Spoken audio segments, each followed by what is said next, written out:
Good morning, everybody. This is Monday. Welcome to MHBLA.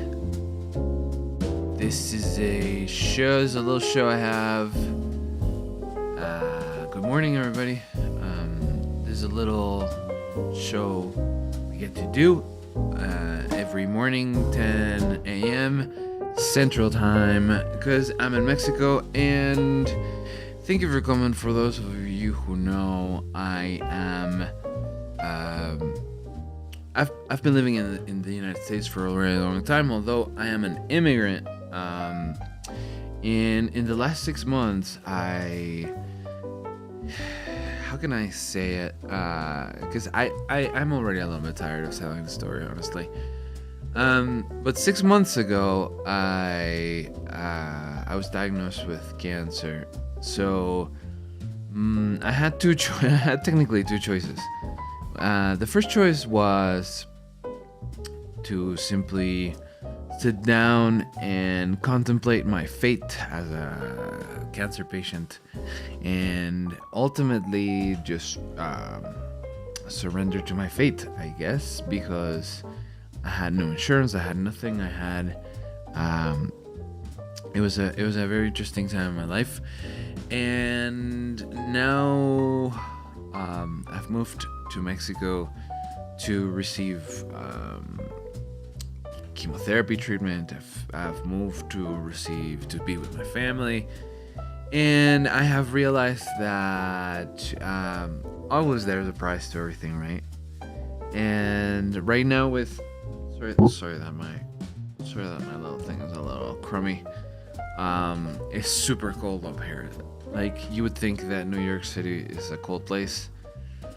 Mexico City's cold, especially because homes don't have heating. Anyway, so today what I want to do is I want to show you this lecture that I checked out, because obviously today is the first the show. This is the first show of the season. I would like to think so.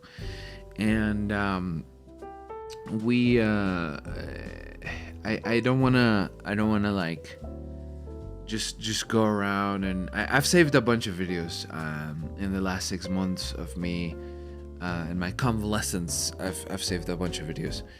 But that's neither here nor there. I have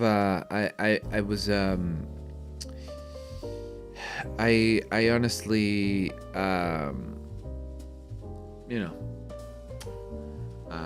just go around the internet and grab probably some of my favorite content. And this is not a personal jab at anybody. This is just like we've all noticed how shitty things are lately, and I don't want to.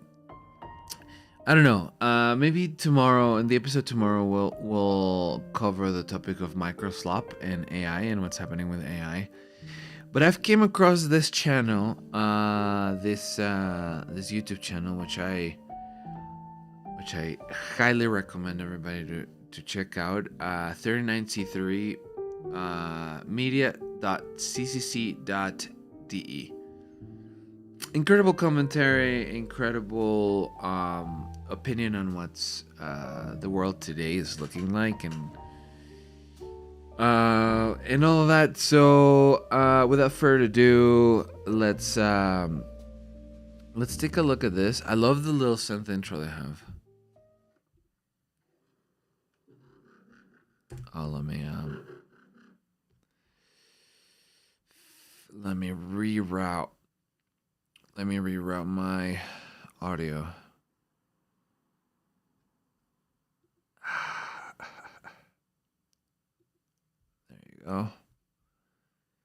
There you go. Okay.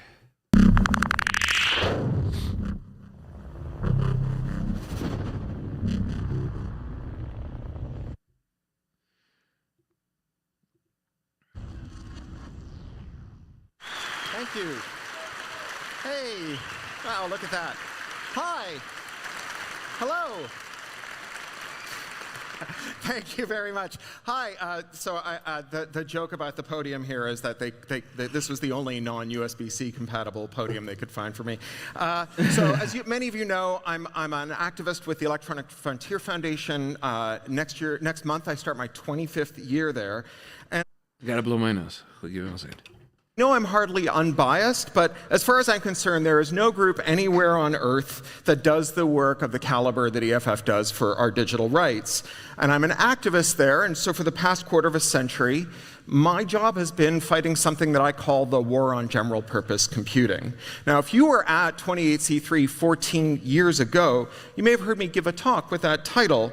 Those are the trenches I have been in with EFF since my very first day on the job. That was a day when I flew to Los Angeles and crashed the inaugural meeting of something called the Broadcast Protection Discussion Group. This was an unholy alliance of tech companies, media companies, broadcasters, and cable operators, and they'd gathered at the invitation of this lavishly corrupt American congressman, a man called Billy Tozin, who had promised them a new regulation, a rule that would ban the manufacture and sale of digital computers unless they had been damaged to specifications set by that group, specifications for technical measures to block the execution of code that their shareholders did not want to see executed in the wild.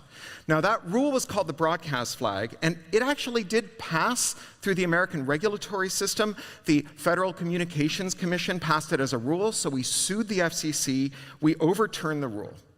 So, thank you. Yeah, it was a good day. So, we won that skirmish, but my friends, I have very bad news, although it's not news that will surprise you.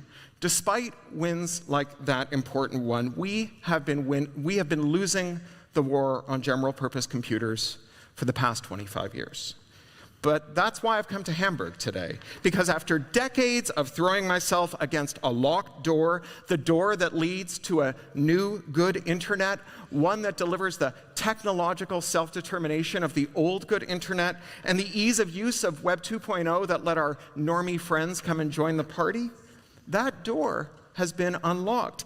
Today, it is open a crack. I mean, it's open a crack. And here's the weirdest part. The guy who unlocked that door is Donald Trump. Now, he didn't do it on purpose, but thanks to Trump's incontinent belligerence, we are on the cusp of the post-American internet, a new digital nervous system for the 21st century.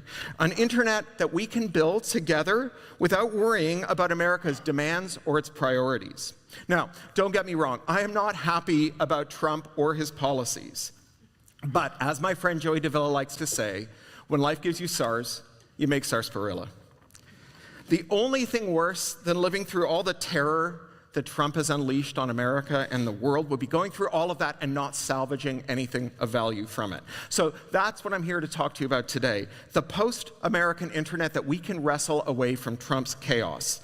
The post-American internet that is possible because Trump has mobilized new coalition partners to fight on our side. Now, in politics, coalitions are everything. Anytime you see a group of people suddenly make a breakthrough in making a change that they failed to make for years and years, it's a sure bet that they have found coalition partners, new allies who don't want all the same things that they want, but want enough of the same things to fight on their side. And that's where Trump came from. He's at the front of a coalition of billionaires, white nationalists, Christian bigots, authoritarians, conspiratorialists, imperialists, and of course self-described libertarians who've got such a scorching case of low-tax brainworms that they'd vote for Mussolini if he'd take 5 cents off their tax bill. That is fucking true. And that's what's got me. Literally. Yeah.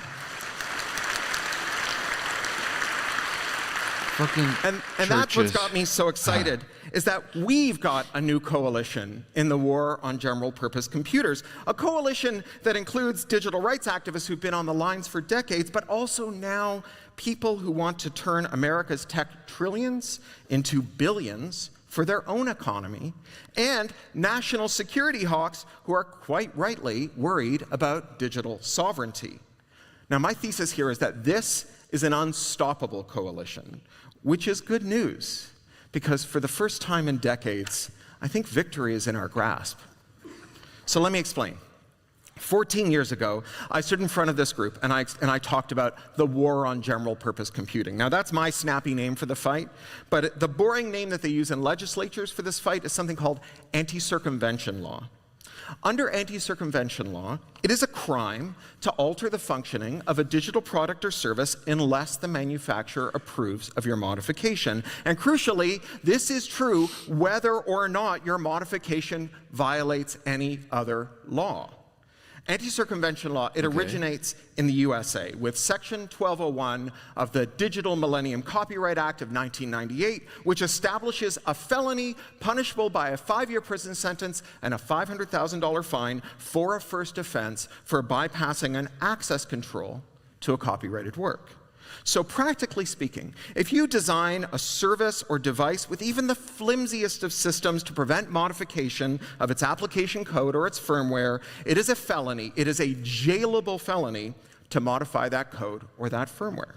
It's also a felony to disclose information about how to bypass the access control, which means that pen testers who even describe how they access a device or a system face criminal liability.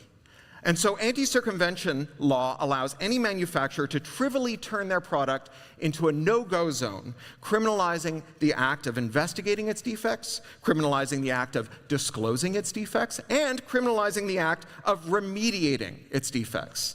This is a law that Jay Freeman quite rightly calls felony contempt of business model.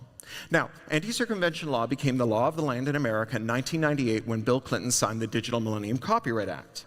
But before you start snickering at those stupid Americans, I want you to know this. Every other country in the world has passed a law just like this one in the years since. Now, here in the EU, we got it through Article 6 of the Copyright Directive in 2001. Now, it makes a certain kind of twisted sense for America to enact a law like this. After all, they are the world's tech powerhouse, home to the biggest, most powerful tech companies in the world. By making it illegal to modify digital products without the manufacturer's permission, America enhances the rent-extracting power of the most valuable companies on its stock exchanges. But why would Europe pass a law like this? After all, Europe is a massive tech importer. By extending legal protections to tech companies that want to steal European users' data and money, the EU facilitates a one-way transfer of value from Europe to America. So why would Europe do this? Well, let me tell you about the circumstances under which all the other countries came to enact their anti-circumvention laws, and maybe you'll spot a pattern that answers the question.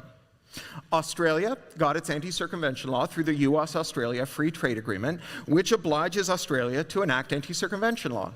Mexico and Canada got their anti-circumvention law through the US-Mexico-Canada Free Trade Agreement, which obliges Canada and Mexico to enact anti-circumvention laws. Right. Andean nations like Chile got their anti-circumvention laws through US bilateral free trade agreements, which oblige them to enact anti-circumvention laws. And the Central American nations got their anti-circumvention laws through CAFTA, the Central American Free Trade Agreement with the USA, which obliges them to enact anti-circumvention laws. Now, I assume you spotted the pattern by now. The US Trade Representative has forced every one of America's trading partners to enact an anti-circumvention law to facilitate the extraction of their own people's data and money by American tech firms.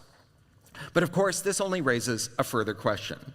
Why would every other country in the world agree to let America steal its people's money and data and block its domestic tech sector from making interoperable products that prevents this theft? That's the question right there. That might unravel the riddle. Many years ago, in the years before Viktor Orban took over Hungary, I used to guest lecture at a PhD program in political science at the Central European University in Budapest.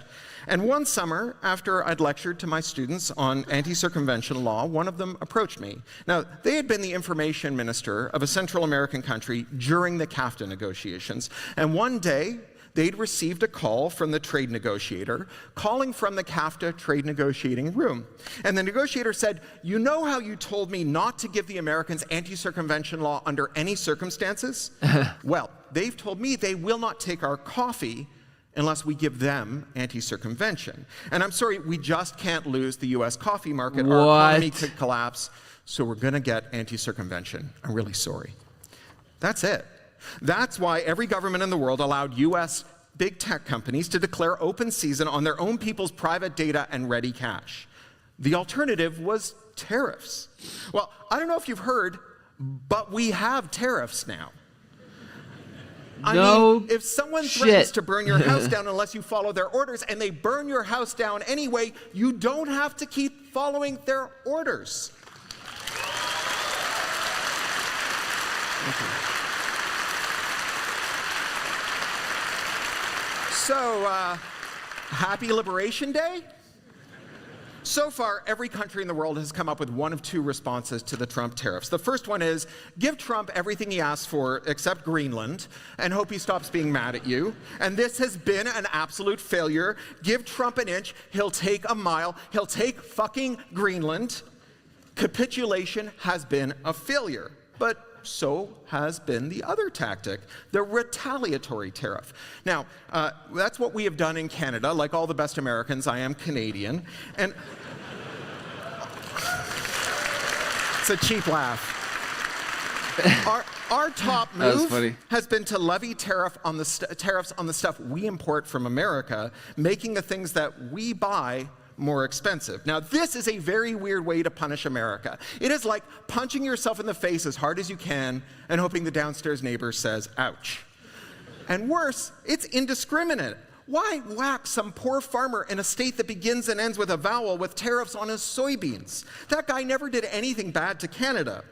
But there is a third possible response to tariffs, one that is just sitting there begging to be tried. What about repealing anti-circumvention law? Now, if you're a technologist or an investor based in a country that repeals its anti-circumvention law, you can go into business making the disenshittificatory products that plug into America's defective tech exports and allow the people who own and use those products to use them in ways that are good for them, even if those ways are bad for the shareholders of the company that made the product. Fuck yeah. Think of John Deere tractors. When a farmer's John Deere tractor, thank you. There's going to be a lot more of that. When a farmer's John Deere tractor breaks down, they are expected to repair it, to swap in the new parts and assemblies to replace whatever's malfing. But that tractor will not recognize the new part and will not start working again, not until the farmer spends $200 on a service call-out from an official John Deere service rep whose only job is to type an unlock code into the tractor's console to initialize the part and pair it with the tractor's main computing unit. That's disgusting. Modding a tractor to bypass this activation step violates anti-circumvention law, meaning farmers all over the world are stuck with this rip-off garbage because their own government will lock up anyone who makes a tractor mod that disables this parts pairing check in this American product. So what if Canada repealed Bill C-11, the Copyright Modernization Act of 2012? That's our anti-circumvention law. Well, then a company like Honeybee, a Canadian company that already makes tractor front ends and attachments, could hire some smart University of Waterloo computer science graduates, I'm a proud U of W dropout, and it could put them to work jailbreaking John Deere's defective tractor firmware, and then they could offer it to everyone in the world. They could sell that crack to anyone with an internet connection and a payment method, including that poor American farmer whose soybeans were currently tariffing. It is hard to convey just how much money is on the table here. I'm going to use just one example. Apple's App Store.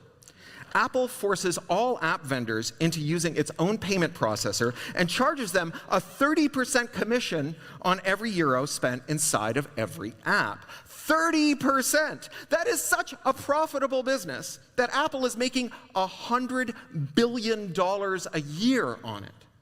Now, if the EU were to repeal Article 6 of the Copyright Directive, some smart geeks in Finland could reverse engineer Apple's bootloaders and make a little hardware dongle that jailbreaks phones so that they can use alternative app stores, and they could sell that dongle along with the infrastructure to operate an app store to anyone in the world who wants to go into business competing with Apple for users and app vendors.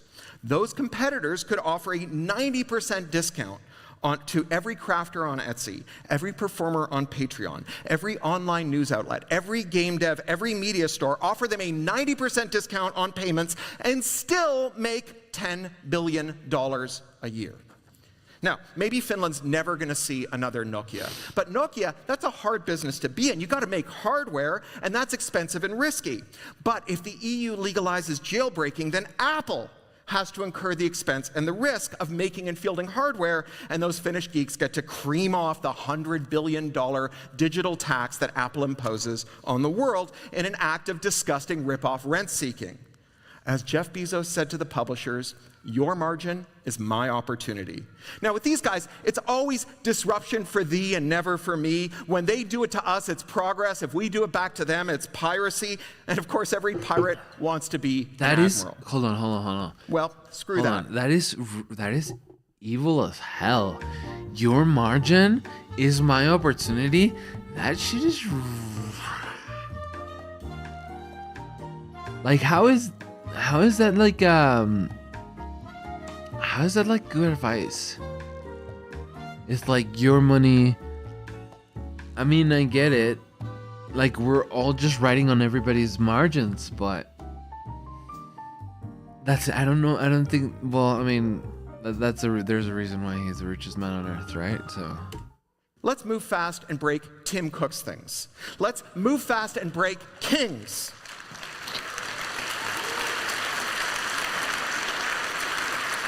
Now, it's funny, I spent 25 years getting my ass kicked by the US Trade Representative, and in my defense, it wasn't a fair fight, but I did develop a kind of grudging respect for the skill with which the USTR had bound the entire world to a system of trade that conferred parochial advantage to America and its tech firms, giving them free rein to loot the world's data and economies. So it has been pretty amazing to watch Trump swiftly and decisively dismantle the global system of trade and destroy the case for the world, continuing to arrange its affairs to protect the interests of America's capital class. I mean, it's not a path I would have chosen. I'd have preferred no Trump at all to this breakthrough, but I'll take this massive own goal if Trump insists. I mean, I'm not saying I've become an accelerationist, but at this point, I'm not exactly not an accelerationist. I mean, is Trump a comrade? Now, you may have heard that governments around the world have been trying to get Apple to open up its App Store, and this has been a complete failure. Here in the EU, when they hit Apple with enforcement under the Digital Markets Act, Apple's response was to say, sure, we'll allow third-party apps, but only allow them to sell the apps that we permit. And also, those stores can use their own payment processors, but we're going to charge so many junk fees if they do that it'll be more expensive than using our payment processor. And if we think an Apple user's phone has left the EU for 21 days, we'll delete all of its apps and data. When the EU explained that this was not going to satisfy the DMA's terms, Apple threatened to pull out of the EU. And then, once everyone had finished laughing, Apple filed more than a dozen legal objections to this order, hoping to tie this up in court for a decade the way Google and Meta did with the GDPR. Now, it's not clear whether the EU can force Apple to write code to open up the iOS platform for alternative app stores and payment methods. But there is one thing that the EU can absolutely do with 100% reliability anytime it wants. The EU can decide not to allow Apple to use the EU's courts to shut down European companies that defend European merchants, performers, makers, news outlets, game devs, and creative workers from Apple's ripoff by legalizing jailbreaks. All the EU has to do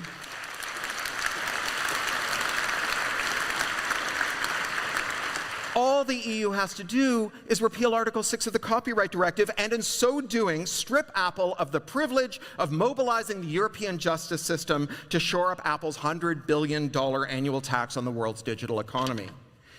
The EU company that figures out how to reliably break iPhones will have customers all over the world, including in the USA, where Apple doesn't just use its veto power over which apps can run on your phone to suck 30 cents out of every dollar you spend, but where Apple also uses its control over the platform to strip out apps that protect Apple's customers from Trump's fascist takeover. Back in October, Apple kicked an app called IceBlock out of the App Store. Now, this is an app that warns you if there's a snatch squad of masked ICE thugs nearby looking to grab you off the street and send you to a gulag. Apple internally classified ICE officers as a protected class and then declared that IceBlock infringed on the rights of those poor, beset ICE goons. What? And speaking of ICE thugs, there are plenty of qualified technologists who fled the USA this year. What the hell? Wait, what happened? Hold up.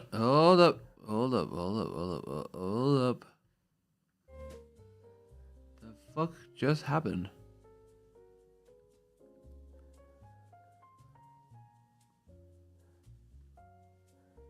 Determined by how awesome its products are, not by how many Trump coins they buy. Apple's margin could be their opportunity.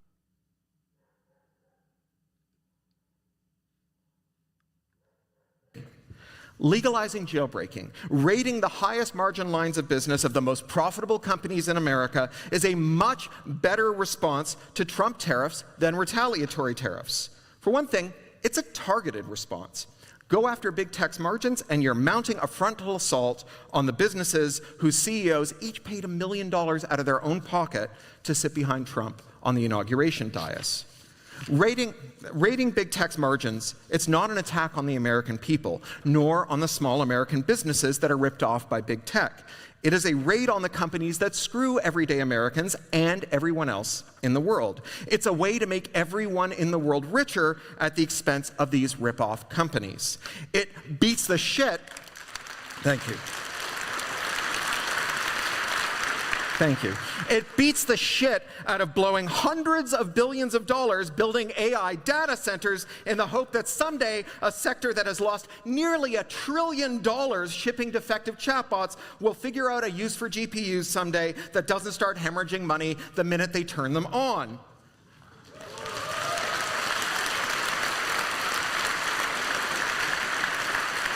So here's a new ally in the war on general purpose computing. Businesses and technologists who want to make billions of dollars raiding big tech's margins, and policymakers who want their country to become the disenshittification nation. The country that doesn't merely protect its people's money and privacy by buying jailbreaks from other countries, but rather the country that makes billions of dollars selling that privacy and pocketbook defending tech to the rest of the world. Now, that's a powerful alliance, but those are not the only allies that Trump has pushed into our camp. There is another powerful ally waiting in the wings. You remember last June, when the International Criminal Court in The Hague issued an arrest warrant for the genocidaire Benjamin Netanyahu, and Trump denounced the ICC, and then the ICC lost its Outlook access, its email archives, its working files, its address books, and its calendars? Now, Microsoft says they didn't brick the ICC. They say it's just a coincidence, but when it comes to a he said, Clippy said between the justices of the ICC and the convicted monopolists at Microsoft, I know who I believe. This is exactly the kind of infrastructural risk that we were warned of if we let Chinese companies like Huawei supply our critical telecoms infrastructure. Virtually every government ministry, every major corporation, every small business, every household in the world have locked themselves into a US-based cloud service. The handful of US big tech companies that supply the world's administrative tools are all vulnerable to pressure from the Trump administration, and that means that Trump can brick an entire nation.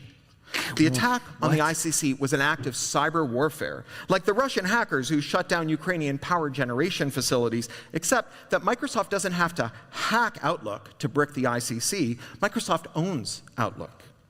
Under the U.S. Cloud Act of 2018, the U.S. government can compel any U.S.-based company to disclose any of its users' data, including the data of foreign governments, and this is true no matter where the data is stored. Last July, Anton Carnio, the director of public and legal affairs at Microsoft France, told a French government inquiry that he, quote, couldn't guarantee that Microsoft wouldn't hand sensitive French data over to the US government, even if that data was stored in a European data center. Under the Cloud Act, the US government can slap gag orders on companies that it forces to cough up this data, so there'd be no way to know if this is happening or if it's already happened. It doesn't stop at administrative tools either. Do you remember back in 2022 when Putin's thugs looted millions of dollars worth of John Deere tractors from Ukraine, and all those tractors showed up in Chechnya? The John Deere company pushed a kill signal over the air to those tractors and bricked them. John Deere is every bit as vulnerable to the Trump administration as Microsoft is, and they can brick most of the tractors in the world, and the tractors they can't brick are probably made by Massey Ferguson, the #2 company in the ag tech cartel, also an American company just as vulnerable to political attacks from the US government. Now, none of this is news to global leaders. Even before Microsoft and Trump bricked the ICC, they were trying to figure out a path to digital sovereignty. But the Trump administration's outrageous conduct and rhetoric over the past 11 months has turned digital sovereignty from a nice-to-have to a must-have. So finally, we're starting to see some movement, like Eurostack, a really cool project to clone the functionality of US big tech silos in free and open source software and build EU-based data centers to run this code on. But the Eurostack is heading for a crisis. It's great to build open, locally hosted, auditable, trustworthy services that replicate the useful features of big tech, but you also need to build the adversarial interoperability tools that allow for the mass export of millions of documents, sensitive data structures, and edit histories. We need scrapers and headless browsers to accomplish the adversarial interoperability that will guarantee ongoing connectivity to institutions still housed in US data centers and US clouds. Because US companies are not going to facilitate the mass exodus of international customers from their products. Just think of how Apple responded to the relatively minor demand to open up the iOS App Store. And now imagine the thermonuclear, foot-dragging, tantrum-throwing, and malicious compliance that they'll come up with when faced with the departure of a plurality of businesses and governments in a 27-nation bloc of 500 million affluent consumers. Yikes. Any serious attempt at digital sovereignty needs migration tools that work without the cooperation of American big tech companies. Otherwise, you're just building housing in East Berlin for people who live in West Berlin. It doesn't matter how great that housing is, no one's going to move into it until you tear down the wall. Step one of tearing down the wall is killing anti-circumvention law so that we can run virtual devices that can be scripted, break bootloaders to swap out firmware, and generally seize the means of computation. Wow, I've never heard that word before. I've never heard that term before. So this is the third block in the disenshittification army, not just digital rights hippies like me, not just entrepreneurs and economic development wonks rubbing their hands together at the thought of transforming American trillions into European billions, but also the national security hawks, who are 100% justified in their extreme concern about their country's reliance on America's platforms that have been shown to be totally unreliable. This is how we're going to get a post-American internet, with an unstoppable coalition of activists, entrepreneurs, and NatSec hawks. This has been a long time coming. Since the post-war settlement, the world has treated the US as a neutral platform, a trustworthy and stable maintainer of critical systems for global interchange, what the political scientists Henry Farrell and Abraham Newman call the underground empire. But over the past 15 years, the US has systematically shattered global trust in its institutions, and that process only accelerated under Trump. Take transoceanic fiber cables. The way transoceanic fiber routes were planned, the majority of these cables make landfall in the USA, and those interconnections happen there. Now, there's a good case for this hub and spoke topology, especially compared to establishing direct links from every country to every country. That's an order n squared problem, and directly linking each of the Earth's 205 countries with each other would require 20,910 fiber links. But putting all the world's telecoms eggs in America's basket only works if the US doesn't take advantage of its centrality. And while many people worried what the US could do with the head ends of the world's global fiber runs, it wasn't until Mark Klein's 2006 revelations about the NSA's nation-scale fiber optic taps in AT&T's network, and Ed Snowden's 2013 documents showing the global scale of this wiretapping, that the world had to confront the undeniable reality that the US could not be trusted to serve as the world's fiber hub. But it's not just fiber. The world does business in dollars. Most countries maintain dollar accounts at the Fed in New York as their major source of foreign reserves. But in 2005, American vulture capitalists bought up billions of dollars worth of Argentinian government bonds after the sovereign government of Argentina had declared bankruptcy. They convinced a judge in New York to turn over the government of Argentina's U.S. assets to them, to make good on loans that those debt collectors had never issued, but instead had bought up for pennies on the dollar. At that moment, every government in the world had to confront the reality that they could not trust the U.S. Federal Reserve with their foreign reserves. That is crazy. What else were they going to use? Without a clear answer, dollar dominance continued. But then, under Biden, Putin-aligned oligarchs and Russian firms lost access to the SWIFT system for dollar clearing. Now, dollar clearing is when goods like oil are priced in dollars, so that buyers only need to find someone who will trade their currency for dollars, which they can then swap for any commodity in the world. Now, again, there's a sound, logical case for dollar clearing. It's just not practical to establish deep, liquid, pairwise trading markets for all of the world's nearly 200 currencies. It's another order n squared problem. But this only works if the dollar is a neutral platform. Once the dollar becomes an instrument of U.S. foreign policy, whether or not you agree with those policies, it's not a neutral platform anymore, and the world has to go looking for an alternative.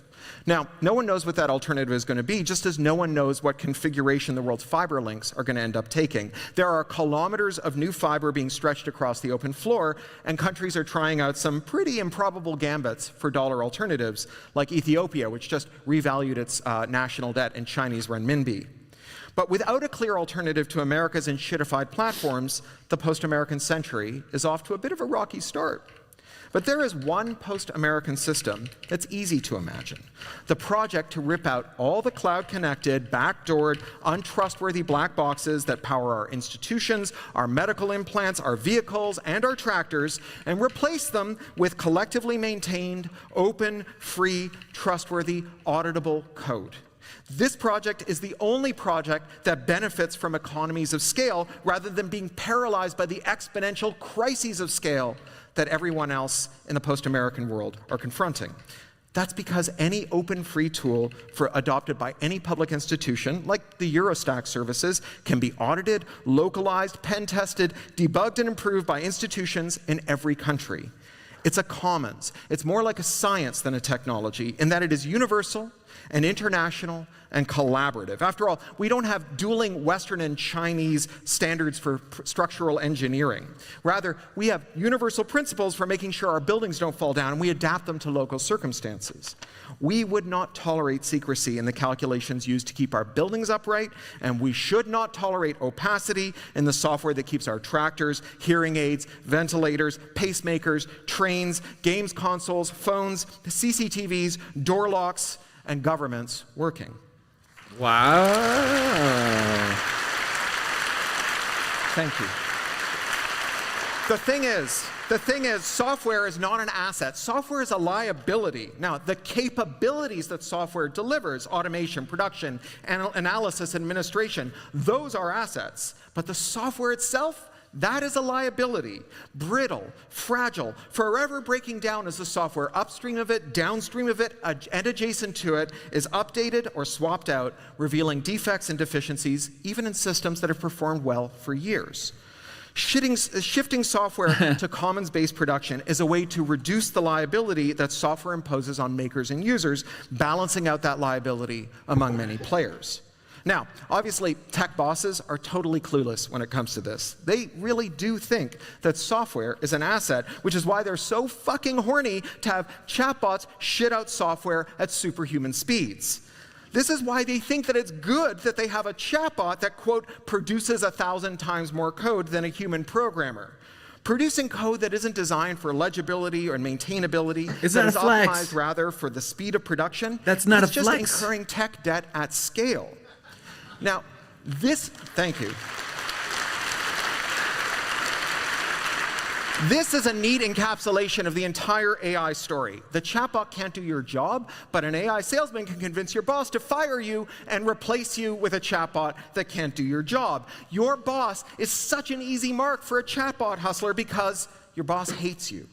In their secret hearts, In their secret hearts, bosses understand that if they stop coming to work, the business would chug along just fine. But if the workers stopped showing up, the business would ground to a halt. Yeah. That's fucking for real.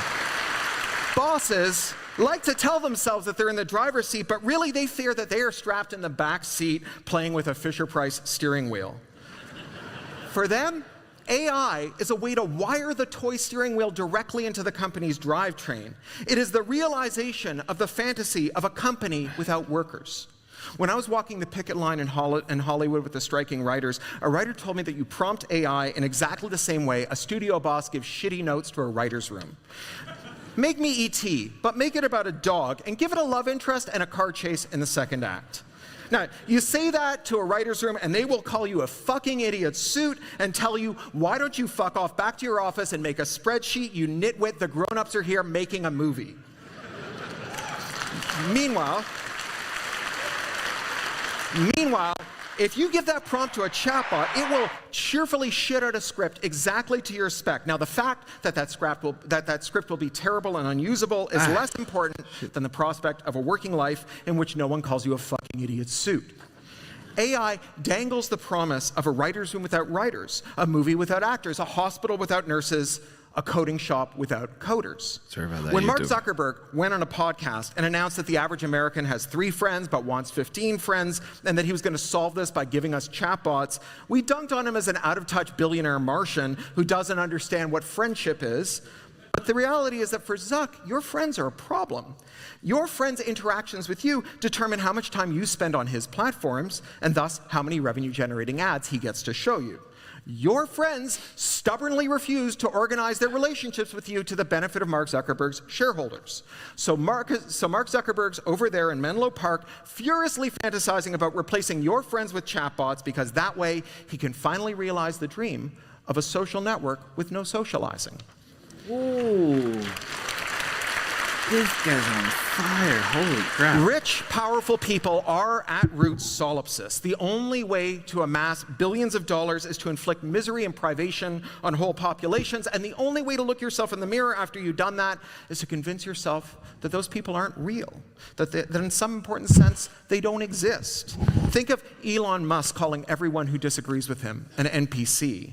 Or those effective altruists who claimed the moral high ground by saying that they cared about 53 trillion imaginary artificial humans who will come into existence in 10,000 years at the expense of extending moral consideration to people alive today. Or think of how Donald Trump fired all the US government scientists and then announced the Genesis program, declaring that the US was about to begin generating annual moonshot-scale breakthroughs with chatbots. It's science without scientists. Chatbots can't do science, but from Trump's perspective, they're still better than scientists because a chatbot won't ever tell him not to stare into an eclipse, not to inject bleach. A chatbot will never tell him that trans people exist or that climate change is real. Wow. Powerful people are suckers for AI because AI fuels the fantasy of a world without people. Just a boss and a computer and no ego-shattering confrontations with people who know how to do things and tell you no. This is AI is a way to produce tech debt at scale, to replace skilled writers with defective, spicy autocomplete, and lose money at a rate not seen in living memory. Now, compare AI with the project of building a post-American internet. This is a project to reduce tech debt, to unlock America's monopoly trillions and divide them among the world's entrepreneurs, for whom they represent untold profits, and the world's technology users, for whom they represent untold savings, all the while building resiliency and digital sovereignty. Now, I imagine some of you are feeling a little cynical right now. After all, your political leaders have demonstrated decades of ineffectual, incompetent deference to the United States, and an inability to act even when the need was dire. If your leaders couldn't act decisively to take on the climate emergency, what hope do we have of them taking this moment seriously? But crises precipitate change. Remember when another mad emperor, Vladimir Putin, invaded Ukraine and Europe began to experience a dire energy shortage. In 3 short years, this continent's solar uptake has skyrocketed, and the EU went from being 15 years behind its energy transition to a decade ahead of schedule.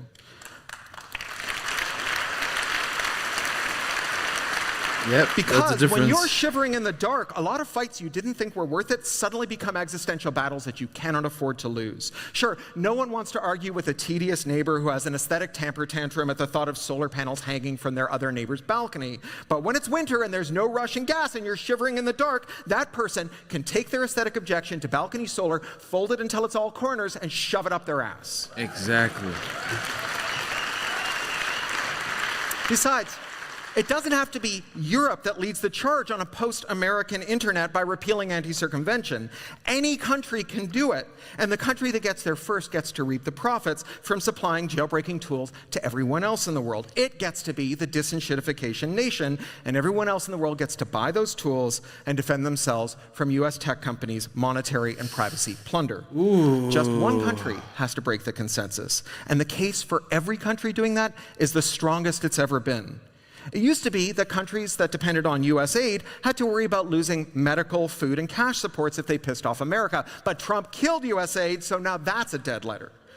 Meanwhile, America's status as the planet's most voracious consumer has been gutted by decades of anti-worker, pro-billionaire policies. Today, the US is in the third of its K-shaped recoveries. This is an economic rally where the rich get richer and everyone else gets poorer. For a generation, America has papered over that growing inequality with easy credit, with everyday Americans funding their consumption with credit cards and second and third mortgages.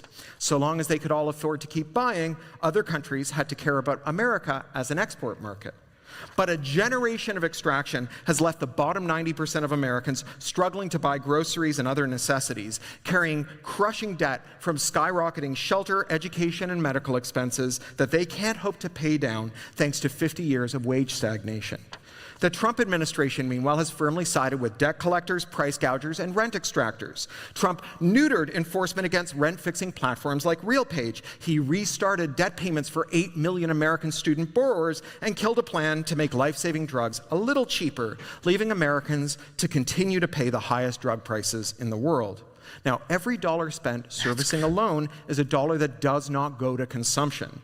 And as more and more Americans slip into poverty, the US is gutting programs that spend money on their behalf, like SNAP, the food assistance program that helps an ever larger slice of Americans stave off their hunger. America is chasing the world without people dream, where working people have nothing, spend nothing, and turn every penny over to rentiers who promptly flush that money into the stock market, shitcoins, or gambling sites. But I repeat myself. Even the US military, long a sacrosanct institution, has been kneecapped to enhance rent seekers. Congress just killed a military right-to-repair law, so now US soldiers stationed abroad will have to continue the Pentagon's proud tradition of shipping generators and Jeeps back to America to be fixed by their manufacturers at a 10,000% markup because the Pentagon is still going to routinely sign contracts that ban them from teaching a Marine to fix an engine. Now, that post-American world, it's coming on fast. As we repeal our anti-circumvention laws, we don't have to care about what America thinks. We don't have to care about their tariffs because they're whacking us with tariffs. And the only people left in America who can afford to buy things are rich people who just don't buy enough stuff. There are only so many Lambos and Sub-Zero freezers that even the most guillotinable plute can usefully own. But what if European firms want to go on taking advantage of Europe's anti-circumvention laws? Well, there's good news there too. Good news because the EU firms that rely on anti-circumvention are engaged in the sleaziest, most disgusting frauds imaginable. Anti-circumvention is the reason that Volkswagen could get away with Dieselgate. By imposing legal liability on reverse engineers who might have discovered the lethal crime, Article 6 of the Copyright Directive created a chilling effect, and thousands of Europeans died every year. Today, Germany's storied automakers are carrying on the tradition of Dieselgate, sabotaging their cars to extract rent from drivers. From Mercedes, which rents you the accelerator pedal in your luxury car, only unlocking the full acceleration curve of your engine if you buy a monthly subscription, to BMW, that rents you an automated system that automatically dims your high beams if there's oncoming traffic. Legalize jailbreaking, and any mechanic in Europe could unlock those subscriptions for one price and not share any of that money with BMW or Mercedes. Then, yeah, it's good, but let me cook. Then there's Medtronic, a company that pretends to be Irish. Medtronic is the world's largest medtech company, having purchased all of its competitors and then undertaken the largest tax inversion in history, selling itself to an Irish firm in order to magic the profits into a state of untaxable grace floating somewhere over the Irish Sea.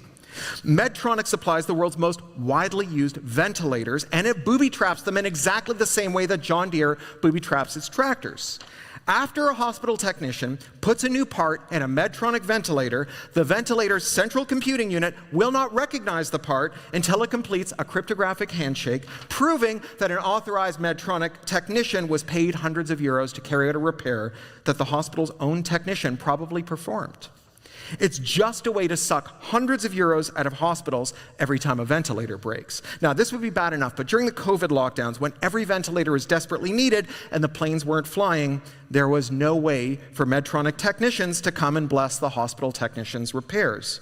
It was lethal. It killed people. There's one more European company that relies on anti-circumvention that I want to bring up here because they're all friends of CCC. I'm talking about the Polish train company Nuwag.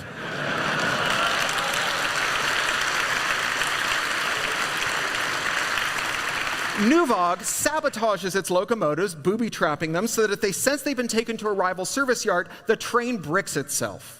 When the train operator calls Nuwag about this mysterious problem, the company helpfully remotes into the locomotive's computers to perform diagnostics, which is just sending an unbricking command to the vehicle, for which they charge 20,000 euros. Wow. Now, last year, Polish hackers from the security research firm Dragon Sector presented their research on this disgusting racket in this hall, and now they are being sued by Nuwag under anti-circumvention law for making absolutely true disclosures about Nuwag's deliberately defective products.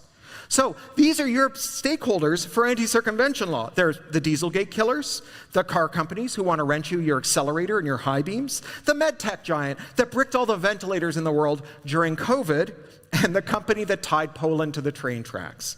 Now, I relish the opportunity to fight these bastards in Brussels as they show up and cry, "Won't someone think of the poor train saboteurs?"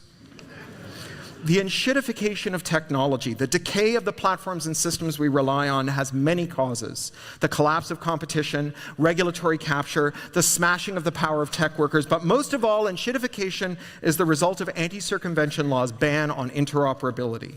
By blocking interop, by declaring war on the general-purpose computer, our policymakers created an enshittigenic environment that rewarded companies for being shitty and ushered in the Enshitticene, the era in which everything turns to shit. Wow.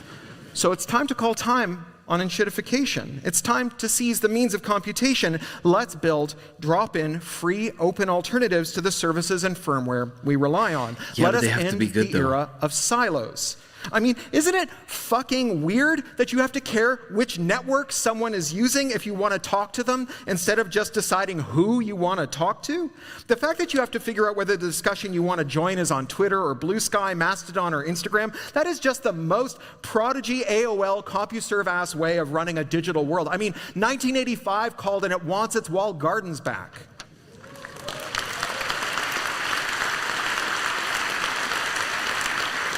Powerful allies are joining our side in the war on general-purpose computation. It's not just people like us who've been fighting this for the whole goddamn century, but also countries that want to convert America's tech-hoarded billions into fuel for a single-use rocket to boost their national tech sector into a stable orbit. And it's the national security hawks who are worried about Trump bricking their ministries or their tractors, but who are also worried, with just cause, about Xi Jinping bricking their solar panels or their batteries. Yeah. Because after all, the post-American internet, it's also a post-Chinese internet. Nothing should be designed to be field updatable without the user's permission. Nothing critical should be a black box. Now, like I said at the start of this talk, I've been doing this work for 24 years at the Electronic Frontier Foundation, throwing myself at a door that was double locked and deadbolted, and now that door is open a crack, and goddammit, I am hopeful. Not optimistic. Fuck optimism. Optimism is the idea that things will get better no matter what we do.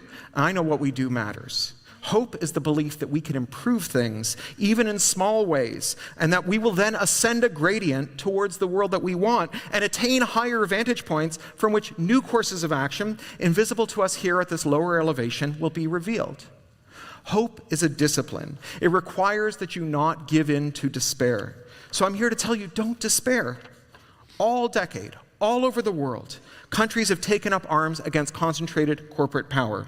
We have had big, muscular antitrust attacks on big corporations. In the US under Biden, but also under the first Trump administration. In Canada, in the UK, in the EU, and member states like Germany, France, and Spain, in Australia, Japan, South Korea, Singapore, Brazil, and in China. This is a near miraculous turn of affairs. All over the world, governments are declaring war on monopolies, the source of billionaires' wealth and power. Now, even the most forceful wind is invisible. We only see it by its effects. And what we're seeing here is that whenever a politician bent on curbing corporate power unfurls a sail, no matter where in the world that politician is, that sail fills with wind that propels the policy in ways we have not seen for generations. The long becalming of the fight over corporate power has ended, and a fierce, unstoppable wind is blowing. It's not just blowing in Europe or in Canada or in South Korea or Japan or China or Australia or Brazil, but also in America. Never forget that as screwed up and terrifying as things are in America, the country has experienced and continues to experience a tsunami of antitrust bills and enforcement actions at the state, local, and even the federal level. And never forget that the post-American internet will be good for Americans, because in a K-shaped, bifurcated, unequal America, the trillions that American tech companies loot from the world do not trickle down to everyday Americans. The average American has a portfolio of assets that rounds to zero, and that includes stock in US big tech companies. The average American is not a shareholder in big tech. They're a victim of big tech. Liberating the world from US big tech is also liberating America from US big tech. Now, that's been the EFF's mission for 35 years. It's been what I've done there for 25 years. And if you want to get involved in the fight, and I hope you do, it can be your mission too. You can join EFF, and you can join groups in your own country, like Netzpolitik here in Germany, the Irish Council for Civil Liberties, La Quadrature du Net in France, the Open Rights Group in the UK, EF Finland, ISOC Bulgaria, XNet, DFRI, Quintessence, Bits of Freedom, Open Media, FSFE, or any of dozens of organizations around the world. The door is open a crack. The wind is blowing. The post-American internet is upon us. It's a new good internet that delivers the technological self-determination of the old good internet and the ease of use of Web 2.0 that let our normie friends use it too. And I can't wait for all of us to get to hang out there, because it's going to be great. Thank you. I wonder if there's going to be a Q&A. Thanks. Yeah. There's going to be a good amount. Thank you. At least 10 minutes. Thank you very what a much. good lecture. Holy shit. So, I liked thank it. you. That was good. That was great. That was great. So we've got a little, thank you. Enough. Fantastic. Thank you. That was great. That was great. Oh, it's good. Thank Good you. job. Good job. So we have a little time for questions. A good question has one part, not two. It's not more of a comment than a question. And almost without exception, it's not about AI. Yeah. All right, please. Thomas, I'll let you run the Q&A. Thank you, Corey, so much. So we do have time for questions. Let's start over there. Microphone number one. Hi, thank you so much for here. So I wondered, how do we convince governments like in Germany that where we rely so much on export in our country and also on import of technology in general? Yeah, so how do you convince the German government where you rely so much on exporting things to America and rely also on importing technology from around the world? Well, I think I've just laid out the arguments, right? You have to make them, but I mean, America's capacity to consume is in free fall. It's really the case that consumer spending consists almost entirely of the top decile of income earners. They just don't buy enough stuff, right? That's one of the reasons we have an asset bubble, is because there's not enough places for people to put the money they've stolen from all the rest of us. And so how many Mercedes can, some guy in Palo Alto buy? Like, it's just, eventually you just run out, right? So consumption is tapping out in the US. It's one of the sources of secular stagnation. And then as to imports, it is a bug and not a feature that Europe is importing technology from America. Wow. Okay. So this is the crazy part about this lecture, is that like the people that the people that make decisions, the people that are in the top levels of everything, the people that will be on top levels of everything in the future, the people that are designing the tools that will be used in the future, they all know that,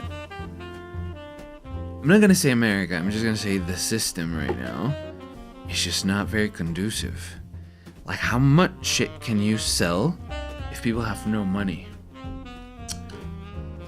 And that's the part where it gets a little scary. Honestly, it gets a little scary, because then for us, at least in the scope of this channel, which is marketing, where do we sit there? Like, how do we sell stuff ethically to people who have no money?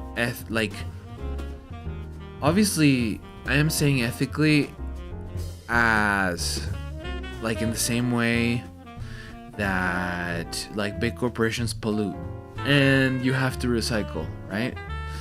Like, you on your own are not gonna make a difference, and I know that. But we can start thinking about selling to ourselves, selling to each other in a consumer level, in a way where we want to be treated. Like, treat the people how you want to be treated. And I don't think that, like, swindling people and grifting people out of, like, the little money that they have, that's not a way that I would like to be treated. I don't know.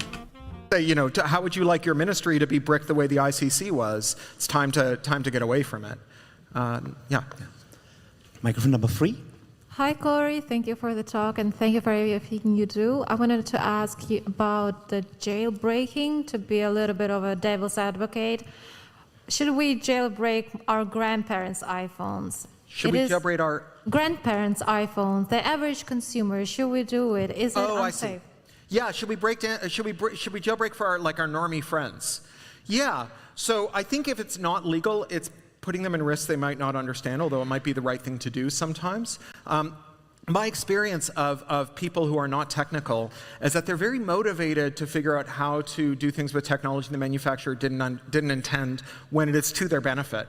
And generally, people who have less money, which also correlates with being non-technical, really want to do things that the manufacturer doesn't want, because they're the ones who are the easy pickings for the manufacturers. So the first person I ever met who had a phone with 2 SIMs in it was a minimum wage worker at my daughter's nursery in East London, because they wanted to get the plan from the carrier that gave them unlimited texting to their 7 friends, and they want to get the other plan from the other carrier that gave them unlimited calling. And for them, figuring out how to put 2 SIMs in a phone was absolutely worth it for the savings, because it wasn't a nice to have, it was a must have. They just couldn't afford to talk to their friends unless they could do this, and so it was a powerful motivator.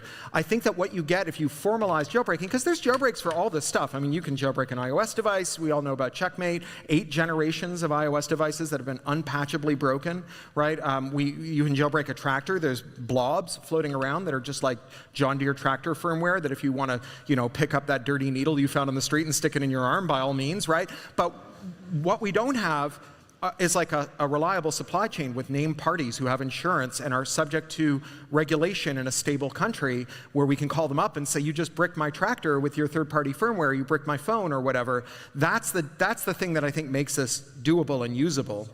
And I think that you can imagine a supply chain that goes like, okay, you've got a company that buys every printer as it comes off the line, flashes it with every firmware mod as it comes over the air, and then keeps an up-to-date set of jailbreaks that they sell for 25 euros a month to people sitting at the back of the dry cleaner or the news agent with a folding table, who will jailbreak your printer for 15 euros and then sell you refillable ink cartridges, right? And so that's what the supply chain looks like. It's not like the person on the front line necessarily has to be super technical. They just have to have a toll-free number they call when the jailbreak's not working, and that their customers can call if there's an over-the-air update that breaks the jailbreak. Microphone number 1. To add to your comment about Medtronic during the COVID lockdowns, it was also found that you could jailbreak their very inexpensive CPAP machines to turn them into ventilators. Yeah. And there were millions of these all around the country, but Medtronic would not enable that. Yeah. they claimed that there was a medical certification reason for doing so. Sure. But should that exemption exist, or is that just marketing? I don't know if it, I mean, look, a lot of people did a lot of things during lockdown that weren't formally permitted under the regulatory system. And when generally, if they help people, we assumed a state of exception and kind of let them get away with it. I think, you know, this is like the worst of all possible worlds. You have a company that is both incredibly risk averse and refuses to do things that might save people, and that dominates everything and is incredibly abusive and locks things down so that everything not forbidden is mandatory. I mean, what an awful, like, you wouldn't want anyone to be in charge of the world's medical technology, but especially not those people. Signal Angel, do we have questions from the internet? We have a question from the internet, and especially in Germany, but all over the world, politicians don't really understand the impact of IT laws, and in some cases, like chat control, opening up devices would actually go against their intentions. Yeah. How do we convince them to still open up devices and enable those laws? So I think it's a common fallacy that policymakers have to know how something works in order to make good policy about it. Most Congresses and parliaments don't have, say, water safety experts in them, and yet in most of the rich world you can drink the water that comes out of the tap. It's not because they learned how microbiology works or water safety works. It's because they have a system of expert regulators who they defer to, and they take these problems seriously. And I think when you say that our policymakers don't understand technology, what you're actually identifying is them not taking technology seriously. And as a certain fellow once said, you may not care about technology, but technology is very interested in you. And there will come a time when not taking technology seriously will come and bite you in the ass. So we've got 2 minutes left. What if we take 3 questions really quick and I answer them in a speed round? Okay, let's do that. Microphone number 4, 2, and 1. Make them quick. Yeah, like in 2022 on the Blockchain Socialist podcast, you've been asked about Tornado Cash privacy protocol and it being sanctioned and its founders being persecuted. And you quite expectedly said that code is speech and we should only prosecute the application. Yeah. But at the same time, you've been pretty explicitly that if you combine anonymity and finance, you're rolling out the red carpet for serial scammers. So where do you put Tornado Cash, and if there is a line which segregates them? Blockchain liability. Okay, got it. Next question.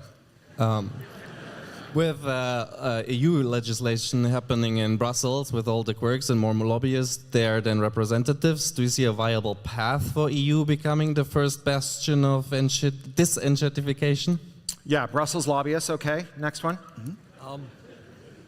Yeah, thank you so much. Free Roman, by the way, Tornado. Yeah.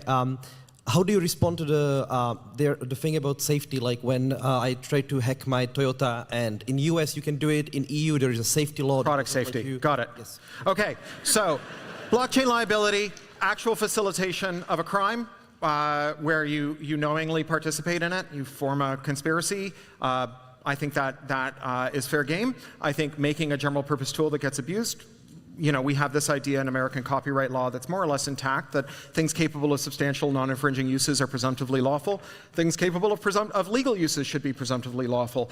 Abusing them should not be. What do we do about Brussels lobbyists? Well, we had lots of Brussels lobbyists for the oil industry before we took a great leap forward in solar. It just turns out that when you're shivering in the dark, no one gives a shit what they have to say. Again, I'm not an accelerationist, but I'm not an accelerationist. And safety, that's the thing, right, is that you have to have a real safety, privacy, consumer rights, and labor rights regime. If you're not going to have the manufacturers decide what can and can't be done with their products, you need to have democratically accountable institutions. Now, it may be that today they're too conservative and they're blocking things, but that should be the final arbiter of which mods you can do, not whether the manufacturer thinks that they're good or not, because they have an irreconcilable conflict of interest. They cannot distinguish between things that are bad for society and bad for their shareholders, so we can't put them in charge of this. Thank you all very much. Ooh, so cool. So cool, so cool. So, yeah, what's the lesson today? I guess, like, we just have to...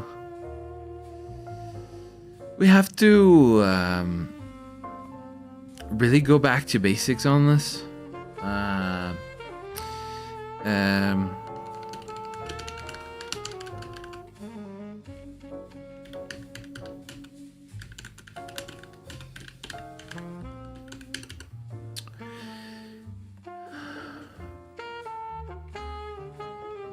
Yeah, this is crazy.